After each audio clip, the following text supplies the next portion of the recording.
Tanawa ra gud si Auntie Claire Castro mga kared, nasuko siya kay Ivana Alawi, kay nitabang si Ivana sa baby atong Move It driver na gipatay. Giingnan pa gyud niya si Ivana na pabida daw kaayo dahil pinangunahan umano si Pangulong BBM sa pagtabang sa bata. Instead na malipay siya kay nitabang dayon si Ivana sa bata, ura mismo nasuko na hinuon siya.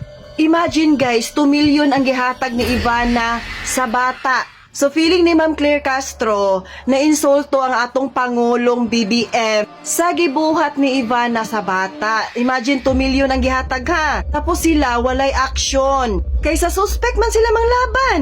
Og ni comment pagyud ning among Congressman Dennis Cagayan de Oro. Ang ingon niya, tagaan daw og ikaduhang higayon ang suspect kay wala daw niya gituyo ang pagpatay sa rider. O si, wala gituyo. Oh my God! Imbes na ang bata ang tabangan kay wala na'y papa, wala na'y mama, ang suspect na hinuon ang tagaan og ikaduhang higayon. Para unsa? Para makapatay sa ikaduhang higayon? Ganun? Ambot na lang gyud kung naunsa ni atong gobyerno karon guys. Nakahinumdum mo atong mga batang minor de edad na namusil sa Tacloban. Ilaha gyapon tong gilabanan kay wala daw to nakahibalo sa ilang gibuhat.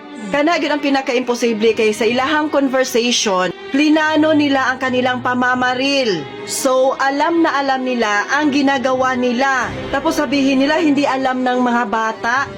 That's very wrong. Tapos kaning rider nga gipatay wala gituyo, imposible. Nakita nato sa video mga kared na ikalima gidunggab ang rider sa suspect. So wala lugar na gituyo.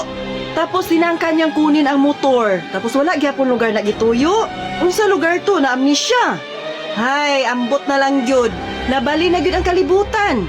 Remember guys, ang mga pinatay at namatay, wala na yang chance mabuhay. Paano na yung mga naiwan nila, di ba? Lalong-lalo na itong baby na anak ng rider. May sakit pa siyang autism guys. Kamamatay lang ng mama niya at pinatay ang papa niya. Sino pa ang mag-alaga sa kanya? Mahirap alagaan ang may sakit na autism. Ang inahan ug amahan ra gyud ang makaagwanta og bantay anak nila dahil mahirap yan silang alagaan mga karet. Hindi madali ang magkaroon ng anak na merong autism mga karet. So tama talagang ginawa ni Ivana guys. Tumulong siya sa bata dahil alam niya na makakatulong ito ng malaki sa paglaki ng bata, sa mga pangangailangan ng bata, at sa mag-alaga ng bata. At itong si Ma'am Claire Castro, siya pang hindi tumulong, siya pa ang galit. Asa man gyud ang hustisya ana, di ba? Instead na purihin niya si Ivana dahil tinulungan yung bata, nagalit pa siya. Nice, mabuhay ka Madam Claire.